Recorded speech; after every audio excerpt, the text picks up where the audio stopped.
Hello and welcome to the Source One podcast. Consider us your source for the latest procurement, supply management, and strategic sourcing insights. Anytime, anywhere.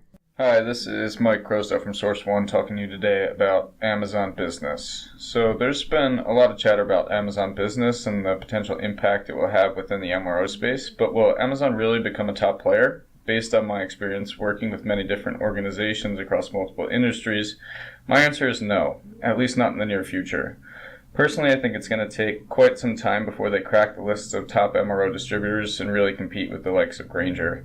I base this off several reasons: buyer resistance to change, lack of a personal service component, as well as real account management, and inability to provide inventory management. Most buyers and facility relationships with their industrial distributors are built over time.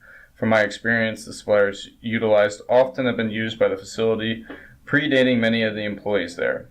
What they have worked for years, why tamper with something that isn't necessarily broken? Also, doing something different will most likely require additional time or effort, further causing resistance. I've had difficulty managing the transition between like-for-like established distributors like Grainger to MSC or vice versa. There's a lot that goes into it, from updating the ERP system to flagging down non-compliance and illustrating lost savings or missed opportunity. Now imagine trying to tell someone who uses one of these top MRO distributors they're now going to be purchasing from Amazon Business. Top-tier industrial supplies distributors have entire teams that focus on implementation and change management. This is relatively uncharted territory for Amazon Business, who relies heavily on the ease of ordering through their platform. What Amazon fails to realize is that industrial suppliers embed themselves through the personal touch, and there is more to supplier relationships than just simply exchanging currency for goods.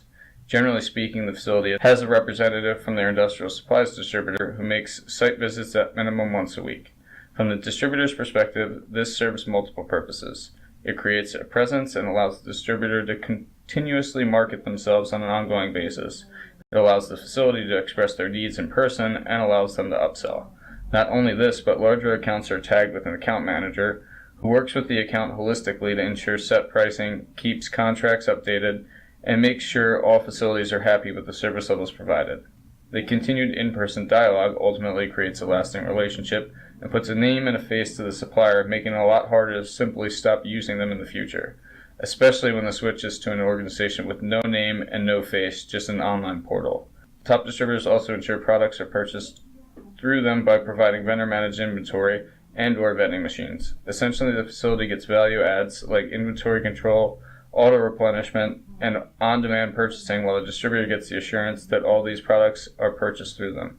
Again, something Amazon Business doesn't really offer, and something top MRO distributors utilize to create stickiness, making it increasingly more difficult for the facility transition.